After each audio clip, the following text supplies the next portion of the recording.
World में आप सबका मैं स्वागत करता हूँ। और आज दिन भर देख रहा था मैं, क्या भव्य तैयारियां हो रही है। माननीय प्रधानमंत्री जी जो प्रतिष्ठा में बैठेंगे, विराजेंगे, वो कंबल पे सोते हैं और पूरे विधि विधान के साथ सब नियमों का पालन कर रहे हैं।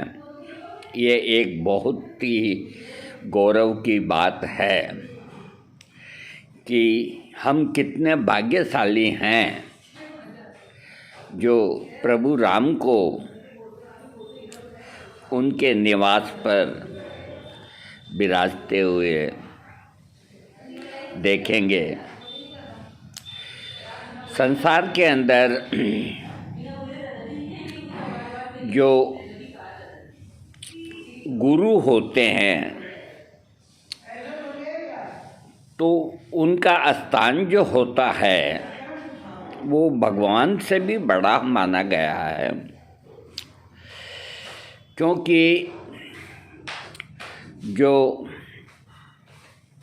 काम गुरु कर सकते हैं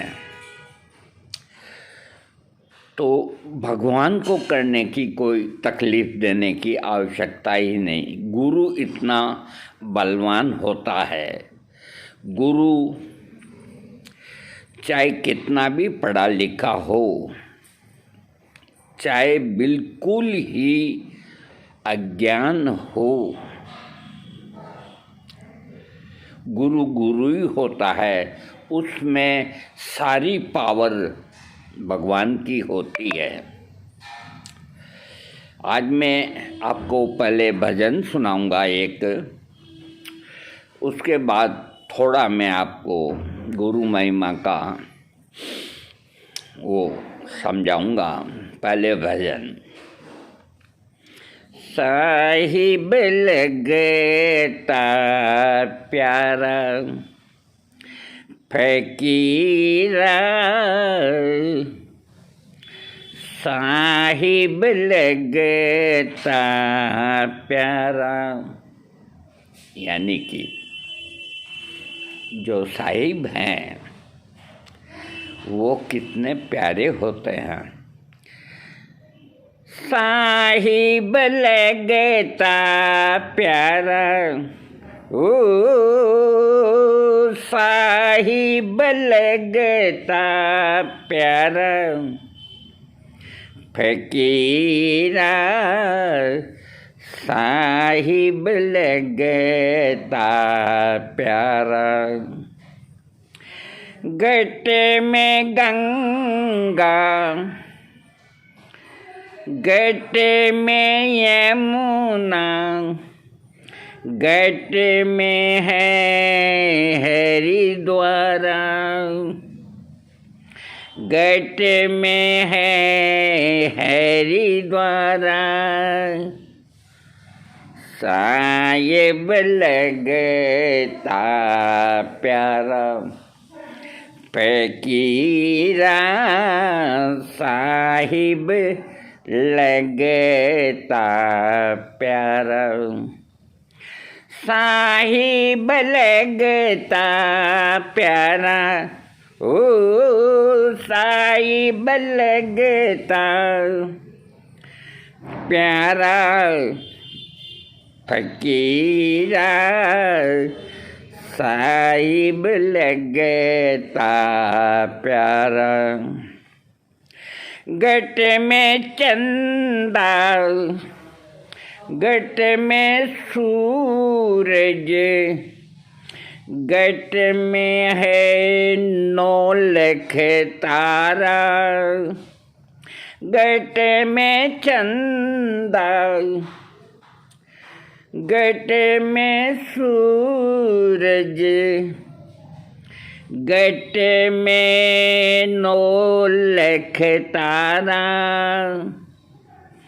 फकीरा साहिब लगता प्यारा, साहिब लगता प्यारा, ओ साहिब लगता प्यारा, प्यारा फकीरा साहिब लगता प्यारा। अरे ब्रह्मानंद जी महाराज कहते हैं कि तुम्हारे घट, घट का मतलब तुम्हारा दिल, तुम्हारे मन के अंदर ही जमुना है, गंगा है, सब कुछ है तुम्हारे अंदर ही है। तू क्यों इधर उधर भटकता फिरता है रे? साहिब लगता प्यारा, घट में ब्रह्मा, घट में विष्णु, घट में शिव का द्वारा, घट में है शिव का द्वारा, साहिब लगता प्यारा, फकीरा साहिब लगता प्यारा। ब्रह्मानंद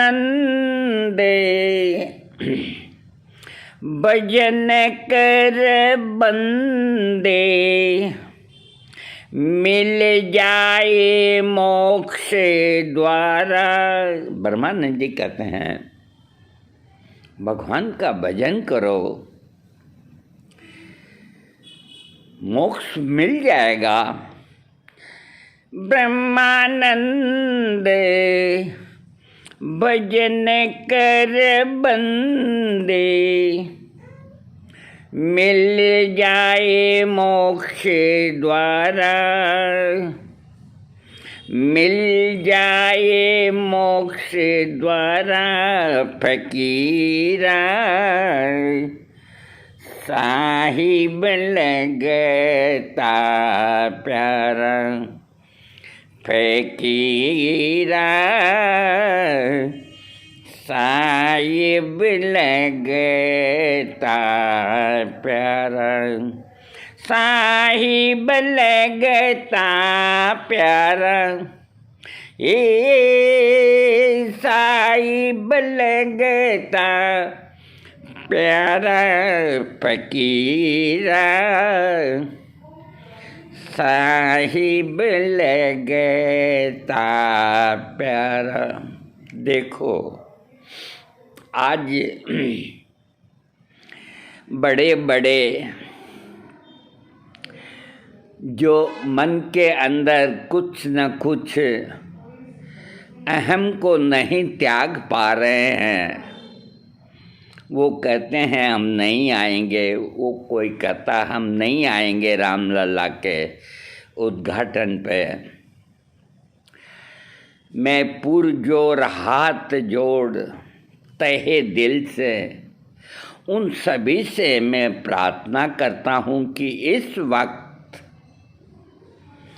अपने अहम को ऊपर ताक पे रख दें और इस अवसर के ऊपर वो उपस्थित हों। अरे बाद में बहुत समय है आपस में कुछ कहना कुछ सुनना, अभी सब के सब आए और उम्मीद करता हूँ कि मेरी आवाज़ भी उन तक जाएगी, वो ज़रूर आएंगे। हाँ, वो ज़रूर आएंगे। गुरु और चेला, इनकी आपस की जो मोहब्बत होती है उसका कोई जवाब नहीं, और वो एक से ही दिखते हैं। एक भजन में कहा गया है कि एक डाल दो पंछी बैठे, एक डाल दो पंछी बैठे, कौन गुरु कौन चेला, कौन गुरु कौन चेला, साधो भाई उड़ जा हंस अकेला, उड़ जा हंस अकेला। एक डाल दो पंछी बैठा, कौन गुरु कौन चेला। अरे गुरु की करनी गुरु भरेगा, गुरु की करनी गुरु भरेगा, चेला की करनी चेला रे साधो भाई। उड़ जा हंस अकेला, उड़ जा हंस अकेला। एक डाल दो पंछी बैठा, कौन गुरु कौन चेला। गुरु की करनी गुरु भरेगा, चेला की करनी चेला रे साधु भाई। उड़ जा हंस अकेला, उड़ जा हंस अकेला। आगे क्या कहते हैं। माटी चुन चुन महल बनाया, लोग कहे घर मेरा। माटी चुन चुन महल बनाया, लोग कहे घर मेरा। न घर तेरा ना घर मेरा, न घर तेरा ना घर मेरा। ना घर तेरा ना घर मेरा, पुराना रे न बसेरा रे साधो भाई। उड़ जा हंस अकेला, उड़ जा हंस अकेला। आज कोई 10 मंजिल बनाता है, कोई 21 मंजिल बनाता है, कोई बुर्ज बनाते हैं, कोई क्या करते हैं, लेकिन वो कहते हैं ये हमारा है। नहीं, मनुष्य खाली हाथ आया है, पैदा होता है उस वक़्त उसकी मुट्ठियाँ खुली रहती है, खाली हाथ आया है और खाली हाथ ही ऊपर वाले के यहाँ जाता है। ये महल, ये खजाने, ये दौलत। उड़ जा हंस अकेला, उड़ जा हंस अकेला। एक डाल दो पंछी रे बैठा, कौन गुरु कौन चेला। 2 पंछी यानी कि 2 कबूतर एक डाली पे बैठते हैं, तो अपन कैसे पता लगाएं कि इनमें कौन चेला है कौन गुरु है। नहीं लगा सकते। उड़ जा हंस अकेला, उड़ जा हंस अकेला। मात कहे ये पुत्र हमारा, मात कहे ये पुत्र हमारा। मात कहे ये पुत्र हमारा, बहन कहे ये बीरा। माता कहती है ये मेरा लाल है, ये मेरा बेटा है। बहन कहती है ये माई ब्रदर, मेरा भाई है। मात कहे ये पुत्र हमारा, बहन कहे ये वीरा। भाई कहे ये भुजा हमारी, भाई कहे ये भुजा हमारी। भाई अपने दूसरे भाई को देख के कहता है, भाई कहे ये भुजा हमारी। नारी कहे नर मेरा रे साधो भाई।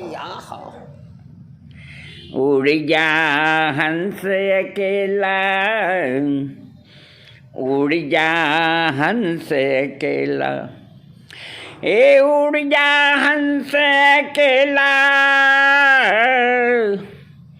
ये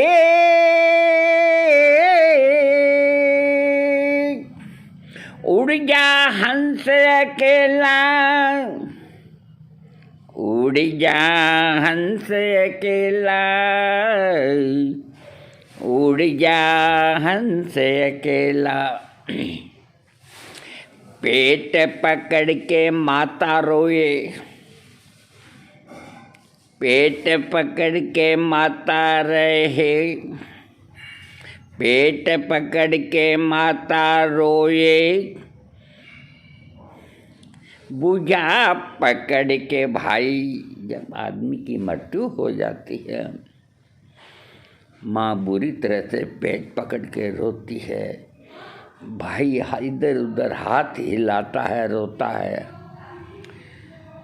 पेट पकड़ के माता रोए, भुजा पकड़ के भाई, अरे लपट झपट के तिरिया रोए, लपट झपट कर तिरिया रोए, हंस अकेला जाए रे साधो भाई, उड़ जा हंस अकेला,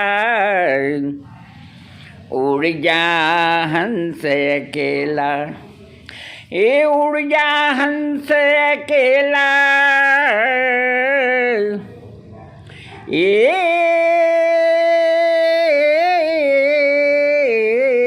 उड़ जा हंस अकेला, उड़ जा हंस अकेला, उड़ जा हंस अकेला।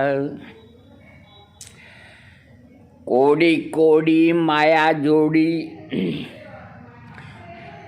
जोड़े एकला तलगा, कोड़ी कोड़ी करके धन इकट्ठा किया। कोड़ी कोड़ी माया जोड़ी, जोड़ एकला तलगा, कहते कबीर सुनो भाई साधो, कहते कबीर सुनो भाई साधो, कहते कबीर सुनो भाई साधो, संग चले न एक ऐधेला रे साधो भाई, उड़ जा हंस अकेला।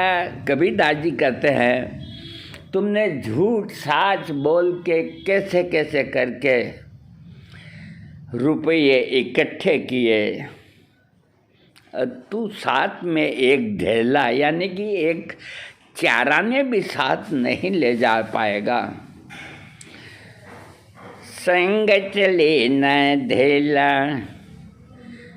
उड़ जा हंस अकेला, उड़ जा रे हंस अकेला, एक डाल दो पंछी रे बैठा, कौन गुरु कौन चेला, अरे गुरु की करनी गुरु भरेगा, गुरु की करनी गुरु भरेगा, चेला की करनी चेला रे साधो भाई, उड़ जा हंस अकेला, उड़ जा हंस अकेला। तो आपने अगर किसी को गुरु बना लिया और कोई आपसे कहे कि तुम्हारा गुरु है, वो ठीक नहीं है, कैसे भी समझो, तुमने सही चयन नहीं किया। तो जवाब यही देना चाहिए कि मैंने जैसा भी गुरु बनाया है वो बहुत पावरफुल है, मुझे कोई शिकवा शिकायत नहीं, मैंने जो बना लिया वो मेरा गुरु ही है। अगर वो कुछ गलत है तो उसका जवाब वो देंगे, मैं गलत हूँगा तो उसका जवाब वो देंगे। तो एक जगह एक गुरु और एक चेला, घूमते घामते एक नगरी में पहुँचे। नगरी में पहुँचे तो एक सराय के अंदर, देखो पहले धर्मशाला को सराय कहते थे, वहाँ डेरे डाले। तो गुरु ने कहा चेला से कि बेटा जा, कुछ पैसे जेब में थे, 2 आना 4 आना उस ज़माने में, कि कुछ साग भाजी खरीद के ले आ, खा पी के सो जाते हैं। तो चेला अच्छा बॉडी के अंदर मजबूत था, कहा गुरुजी अभी जाता हूँ, मेरे को भी भूख लग रही है। तो वो सबसे पहले सब्जी मंडी गया। सब्जी मंडी के अंदर जाके पूछा कि ये टमाटर क्या भाव है।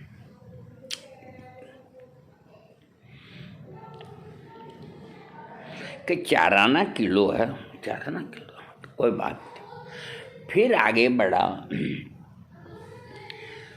ये एप्पल क्या भाव है, सेब क्या भाव है, कि 4 आना किलो। चेला चक्कर खा गया, बात क्या है। तो उसने 10-20 चीज़ों के भाव पूछे तो सबके भाव एक ही। चेला बहुत होशियार था कि ये नगरी बहुत तकड़ी है, जहाँ हर चीज़ एक ही भाव मिलती है। एक ड्राई फ्रूट्स की दुकान पे जा बेटा, भाई काजू क्या भाव है, 4 आना किलो। और बादाम 4 आना किलो। तो चेले ने सोचा ये नगरी बहुत प्यारी है, अब तक पहले क्यों नहीं पहुँचे, बहुत बड़ी गलती हो गई, इतनी देर के बाद पहुँचे। कौन सब्जी को काटेगा, बनाएगा, कौन तेल लेगा, कौन। बादाम तोल दो, 2 किलो बादाम तोल दिया, थोड़ा सा घी ले आया, आकर के तो गुरुजी, हाँ क्या हुआ, मज़ा आ गया। अरे हुआ क्या बेटा, ये अभी तो आदि ऐसे ही खाओ, और आदि भिगो देते हैं जो सुबह हलवा बना के खाएंगे। गुरु ने कहा भाई तेरे पास तो पैसे 4 आने थे, तो ये इतना कहाँ से ले आया 4 आना 8 आने में। गुरुजी आप समझ ही नहीं रहे हो, ये ऐसी नगरी है जहाँ हर चीज़ एक ही भाव बिकती है, सब्जी भी इसी भाव बिकती है और ड्राई फ्रूट भी इसी भाव बिकती है। तो अपन पागल थोड़े ही हैं। गुरु सोच में पड़ गए। गुरु इतने पढ़े लिखे नहीं थे। उन्होंने कहा बेटा देख, मैं इतना ज्ञानी तो नहीं, बाकी जहाँ हर चीज़ एक ही भाव होती है, एक ही समान सब होते हैं, तो ऐसी नगरी के अंदर रहना खतरे से खाली नहीं है बेटा। अरे बाप रे बाप गुरुजी की आप भी कैसी बात करते हो, बड़ी मुश्किल से तो ये नगरी मिली है। और डट के खाया दोनों ने, सो गए, सुबह हलवा भी खाया। गुरु ने कहा बेटा करें प्रस्थान, आगे चलेंगे। गुरुजी दिमाग खराब हो रहा आपका, बड़ी मुश्किल से तो मौका मिला है बॉडी बनाने का, पहले कुछ मसल्स नहीं थे, अब वो भी आ जाएंगे हैं। आप कहते हो चलेंगे, अभी कहीं करे बेटा कहीं उलझ गए ना तो बहुत आफत हो जाएगी। जिस जगह सारी चीज़ एक ही भाव बिकती है तो वो जगह खतरनाक है मेरी अकल के हिसाब से। तो अब तू जिद मत कर, कहने गुरुजी 10-5 दिन तक तो उड़ाने दो माल। ठीक है भाई, 10-5 दिन उड़ा ले माल। उधर वहाँ का जो नगर का राजा था, तो एक कैदी को सजाए फांसी देनी थी। तो उस कैदी को लाया गया, राजा के सामने पेश किया। इसको फांसी दो। तो फांसी देते वक्त पूछा कि तेरी अंतिम इच्छा क्या है? कि मेरी कोई अब अंतिम इच्छा नहीं है, दे दो फांसी। तो वो फंदा जलाद उसके गले में डाल रहा था, तो वो बार बार कोशिश कर रहा था, ढीला पड़ गया, यहाँ तक आ गया ढीला फंदा, गर्दन पतली, बेचारा जेल के अंदर था। कहा राजा कहाँ? कहा महाराजा ये फंदा इसकी गर्दन की साइज का नहीं बन पाया, इसकी गर्दन तो बहुत पतली है, फंदा मोटा है।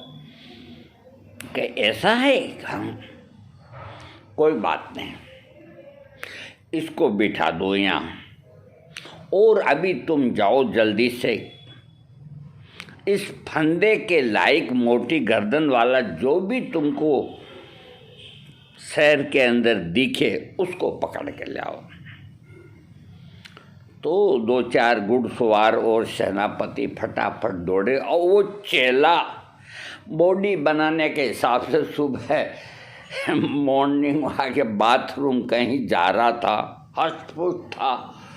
तो घोड़सवारों ने घोड़ा रोक के कहा इसकी गर्दन तो बहुत मोटी है, ये तो बड़ा तगड़ा आदमी है। कहा कहे भाई इधर आ। कहा तो चलो महाराजा के पास। अरे भाई मेरा क्या काम है महाराजा के पास है? मेरे गुरुजी वहाँ धर्मशाला में बैठे हैं सराय में, मैं क्या करूँगा महाराजा के पास? मेरा कोई काम नहीं है।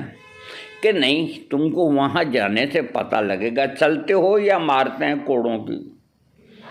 अब चेला ने देखा क्या करें भाई, तो 4-5 सिपाहियों ने पकड़ के उसको राजा के सामने पेश किया। राजा के सामने पेश किया, हाँ यार इसको लगा दो। लगाया फंदा। जल्लाद ने कहा महाराज इसके गले में बिल्कुल सटीक फिक्स आया है।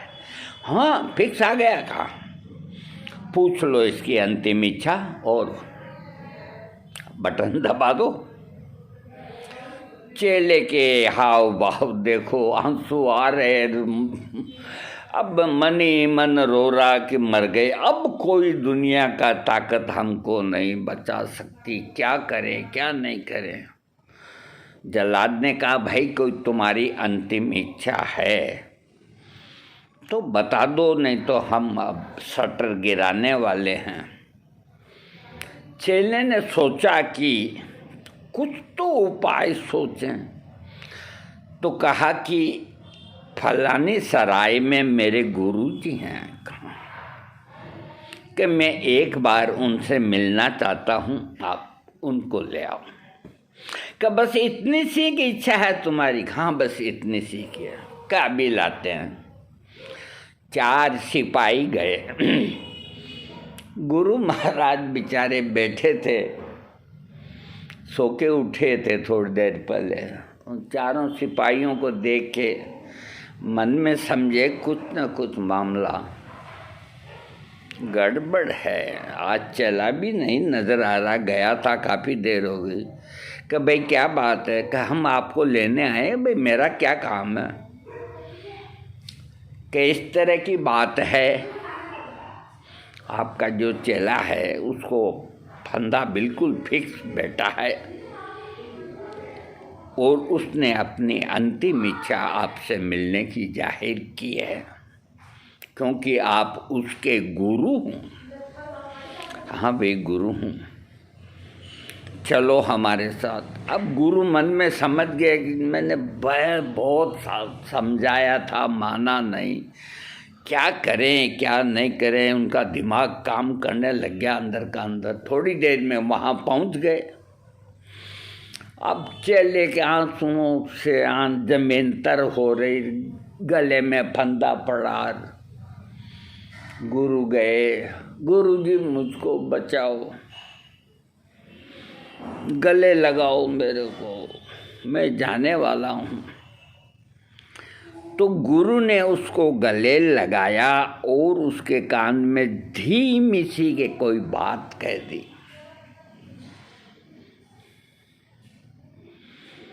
वो बात करते ही गुरु ने क्या किया, वो फंदा पकड़ लिया।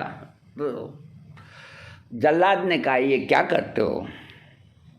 कि देखो ऐसा है, ये मेरा शिष्य है, पूरी जवानी है इसकी, अब मैं बूढ़ा हो गया, इसकी जगह मेरे को ये फंदा लगा दो, मेरी गर्दन भी मोटी है। तो फिर वो चेला रोने लग गया, नहीं नहीं गुरुजी, मेरे होते हुए आपको फांसी कैसे लगे? मैं नहीं, मैं मर जाऊंगा, मैं जवान है तो क्या।